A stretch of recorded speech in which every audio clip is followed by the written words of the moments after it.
Yeah, a couple the 10K day this Friday. I don't know if you guys are aware of, but it's a huge deal for our volleyball program. They're looking to set an attendance record for an NCAA volleyball match in our state. So the goal is to get 10,000 fans this Friday over to Stegman. We're playing South Carolina in the SEC home opener. Admission is free, and match starts around at 7 p.m. So we'll be going over to the hotel for our deal, and we may swing by there. But gates open at 6. The match starts at 7, and all fans are encouraged to wear black. So the hope is we'll get 10,000 fans to set that record. And I know our volleyball program has taken off and done some really good things. So I encourage everybody to be there for that. The other note is we'll have the green ribbons on the back of our helmets this week in recognition of Tyler Helinski, suicide prevention and mental health. So we'll be wearing the green ribbon decals on the back of our helmets in honoring his memory. And with that, I'll move it on to Mississippi State. Start with questions. Kirby, noticed some of the kickoffs you have landing about the 1 or the 2. Are you kicking it short to cover, or would you prefer to kick it out the back of the end zone? No, I always prefer to kick it out of the back of the end zone. But, I mean, our kicker's done a good job of getting great hang time, and we've got to continue to improve on that. But he's doing the best job he can. Kirby, Mississippi State lost a veteran quarterback early in the year, been rolling with a younger guy. What have been your impressions of Van Buren in the time he's actually played? Yeah, I tell you, he got thrown into the fire quick. I mean, in the middle of an SEC game to have to go in and play and then turn around the next week and go to Texas. I mean, that was two really tough games. He's a tremendous athlete. I think they've allowed him to do some things that he's really good at, and they're mixing the other quarterback in with quarterback run. So they both are capable runners, but they bring Chris in and do more stuff with him. And, you know, I got a lot of respect for Jeff Levy and his offense and what he's done and where he's been. The people he's worked for in his career are really good offensive coaches. So they're hard to defend because they space you out, they spread you out, they tempo you, they count your numbers in the box. I mean, they're almost always going to be right in terms of what they run. You got to beat the man in front of you to beat them. You got to outwork the guy to win two gaps a lot of times because it's hard with the way they play, and they got really good backs. Hey, Kirby, I was going to ask what they did offensively. You just answered that question. I'm going to ask about some of the younger guys. I remember at the beginning of the year you said that you had to coach up the bottom of the roster in terms of some of the less experienced guys. Where are you at in that process, and who are some of those younger guys that you got a chance to see a little bit of last week?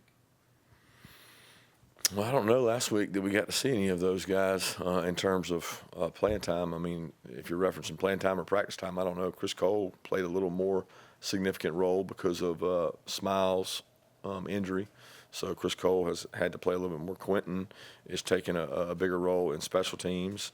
KJ started on a couple units that really helped us. Justin Williams got to play on some special teams. But, I mean, I can mention all those kids in practice because in practice they're getting better. You know, we take a considerable amount of our reps and share them with young players because we want to see them develop. We told them when we brought them here we would develop them and get them better. And sometimes kids only think that means in the game. But you get to go against R1s if you're a 2 or a 3 every day. So you play an SEC quality opponent every day you go out there, and we're hoping those guys continue to get better. Coach, you had said afterwards on Saturday that you guys were close to cutting it loose. What does cutting it loose look like to you when you evaluate that? Play with no anxiety, play with no fear of what might happen, execute at a high level, not be, don't be entrapped by the weather.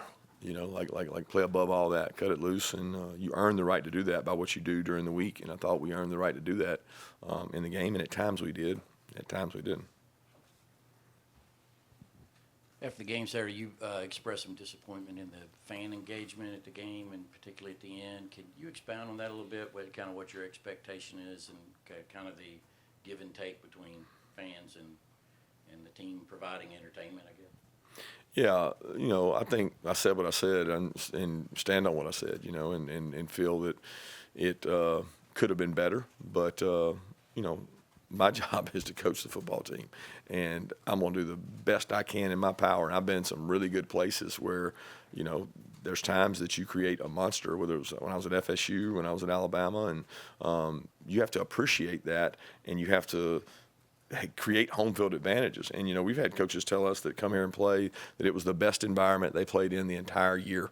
But I didn't think that was Saturday. And I don't think I'm the only one that feels that way. But, again, my concern is with Mississippi State, not the other. I trust the people that are in charge of it to help it. I trust our fans. Kirby, do you have an update on Kristen Miller, Jared Wilson, in terms of where they are with their injuries and, if you think they might be able to play Saturday? Yeah, I hope they will be able to. We'll find out today. Yeah, I guess following up on Chip's question, is there anything you think the team can do to help provide a better fan experience or better, I guess, juice for those home games, or is it just something that's game day ops, other things that don't pertain especially to football?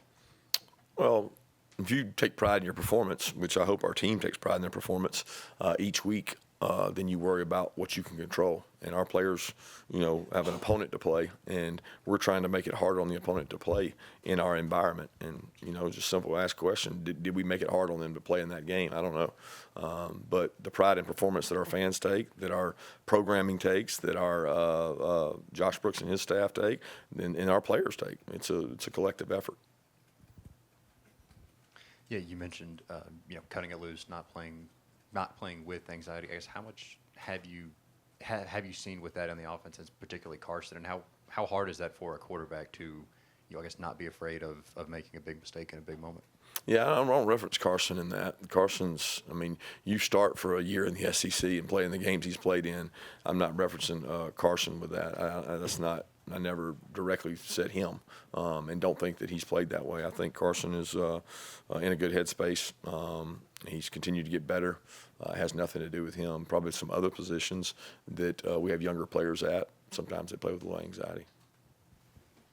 You mentioned Smiles' injury. Saw he was on crutches and had a boot. What are the specifics for that injury? We hope to get him back soon.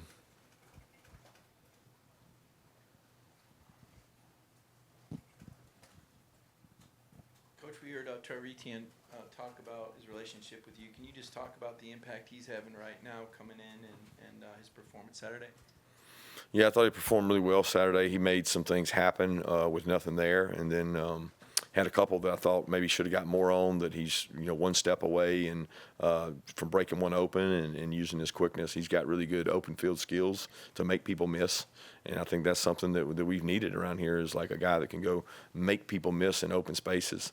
And he's a really good receiver out of the backfield, and more important than all that, he's one of our best leaders. He holds people accountable. He's a good kid. And I appreciate the way he's come into our team and bought into the culture that we have here. Yeah, Coach, when we talked to Carson on Saturday, he said that you guys prepared for or saw Auburn playing a lot of man on tape, and then they're rushing 3, dropping 8, providing a different look. When that happens, when you're preparing for something, a defense gives you something else. What does the adjustment sound like and look like on the headset from the coaching staff? Well, we drop 3 and rush. We rush 3 and drop 8 on our defense. So it's not something that when we go against each other we don't see. We see everything from our defense every week. We don't go out there and say, okay, we're only working on this for Auburn. No, they might play man, but then they might play zone. They also rushed 3 and played man with 2 robbers, which is 8 guys dropping, but it's man free. So they did a little bit of both, and we continue to see that. Kentucky did that. They did that, and then people max blitz. So if you're a good defense, you're not going to do the same thing over and over, right? So you pitch to people, especially somebody like Carson. You want to give him different looks. Our answers are within the route tree. We call a play. There's this portion of the play is for this coverage. This portion of the play is for this coverage, and Carson usually knows where to go with that. Kirby, is there a balance between trying to win the game you have right in front of you, but also trying to do some things that will help you? Like, for instance, if you want to establish the run, and maybe it's not the best thing to do in that game all the time, but it's something that you feel like you need to do for you to be a better team. Is there a balance you have to try to have there? I've never thought of it that way, Seth. I look at it as win the game and do what you have to do in practice. So if I really felt strongly that we needed to improve the passing game or improve the running game or I don't really know what you're getting at with which part we're trying to improve in game. I would do it in practice periods. I would say, hey guys, we got to do more of this because this is our struggles. We got to load the box and run against it. Well, I don't want to do that. We got to throw the ball when we can throw the ball. I mean, I'm very pleased with where we are in terms of it. We've played some really good teams, especially when you look at some of the defensive statistics out there with Kentucky and Clemson, what they've done. So the most important thing is to get better. And I think we do that in practice better than going into a game where we don't know what's going to happen in a game, right? We don't know. I mean, I'm not into experimentation in games. Yeah, you mentioned Chris Cole got some more action on Saturday. Just what have you seen in terms of his growth, and what is it about his skill set that makes him, I guess, a good fit for that third down package on defense? Well, number one, he has tremendous pride in performance, and we rank that as one of the number one qualities. A lot of people rank size, speed, height, weight, and stars. He has great, he is self-aware and has great pride in performance, and that is a number one trait of a winner, of a good athlete, of guys that play as freshmen. And he has size, he can run, but he's really intelligent and he's very conscientious. So we've been very impressed with him, the way he's kind of grown up and gotten better, and he's still not there. I mean, it's like Raylan and CJ last year. They weren't ready for what they had to go do, but they had to go play. And we need him to keep getting better, and we need Justin to come along too. You often speak on how difficult it is to win on the road in the SEC, and I don't know that we've seen a more dramatic week with examples provided than this past week. This may tie into what you just said a few minutes ago about the importance of creating a home field advantage, but are there reasons that it's become more difficult than ever in the SEC to win on the road? The margins are tighter. I don't think it has anything to do with the road or home. It's just the margins are tighter. Everybody's got, the ability to go get people's backups, and it's just look at the scores in the league. It's tighter than it's ever been. It's a really competitive league. We made it better by bringing more people in, and it really boils down to who can play the long game. And it's not about. I mean, it's hard to play on the road, yes, but it's not about that as much as it is these teams are closer than most people realize. We talked last week about Auburn's offense and their explosive nature. What did you think of how your secondary played on Saturday and just against that passing offense? I thought we mixed it up well. Played some back shoulder balls, got some balls down, had some 50-50 balls. We got PIs on. Didn't come out of breaks in some spots real well, but we changed up coverages. We pitched to them. We were able to pressure them with our front. If you're going to make people one-dimensional, then they're going to throw it on you. And we didn't exactly make them one-dimensional from running it, so they had either-or downs a lot of times, and we got in some second longs and lost some of them. But I was pleased with the secondary because I think that Auburn's a good team. I think Peyton Thorne's a good quarterback. I think they have good skill players. Yeah, how has Raylan Wilson developed as becoming a more complete inside linebacker, and what does he still have to continue to work on to become a more and better complete linebacker? Yeah, he's really intelligent. He works really hard. He's got great athleticism. I think he needs experience, and he's gaining that rapidly. He's still just a sophomore, and it seems like he's had to play more than your typical sophomore, but he's a very intelligent kid and takes a lot of pride. Coach, over the years, you've used multiple running backs by committee for the group that you have now. What stands out most about them collectively, even though individually they do different things and bring different things to the table? Yeah, I like the depth in the room. I like what Cash brings. I like what Nate brings. I like what Branson brings and what Trevor brings. I mean, we have four guys that really feel good about it, and the young kid, Chauncey, is doing some really good things. I mean, he's improved immensely since arrival here, and he's got great toughness, great character, and he's going to be a really good player. So Dwight Phillips has gotten better over on the scout team. And a kid that had never played in an environment like this one, he's getting better. So I like that group as a whole and think it's a really good group. Yeah, Coach, Cole Spear made a few physical tackles on special teams this weekend. I'm curious if you could speak to that. And also, it's a high school offensive football player coming out and looking really naturally as a tackler. Do you guys teach those guys how to do that, or is it like an onboarding process for them to go out and play special teams that well? Yeah, from a litigation and insurance spot, we teach them all how to tackle because, if a play happens and you got to go tackle somebody, we want them to understand their heads up, how they go about it. He played some growing up. He's always been physical, and he's fast, and he's another guy that takes tremendous pride in his performance. He wants to do it right. It's important to him. Georgia's important to him, and I love the way he's playing right now. He plays with great toughness and without concern for his body. He plays reckless, and I like the way he gets after it on special teams. So he's been a great asset for us. Time for one more question. Kirby, getting back to the fans Saturday, was there a particular part of the game that you felt like the crowd wasn't giving you what you needed? And do you feel like your team has to give them more to cheer about, or is it just the? Yeah, I'm not like you're wanting to make this us against them, Mark. That's not really what this is about. We're a team.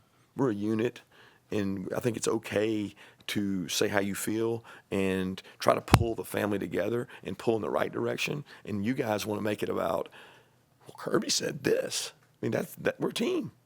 We're a team. Like, let's do this together. Let's help each other, not make it about what he said and they said, and I'm not into that. We need to all be together. That's when I got hired here, it was all about pulling in the same direction, creating an atmosphere that's hard to play in. You win these games at home, and maybe you take it for granted if you win so many games at home. But I know this, it's hard.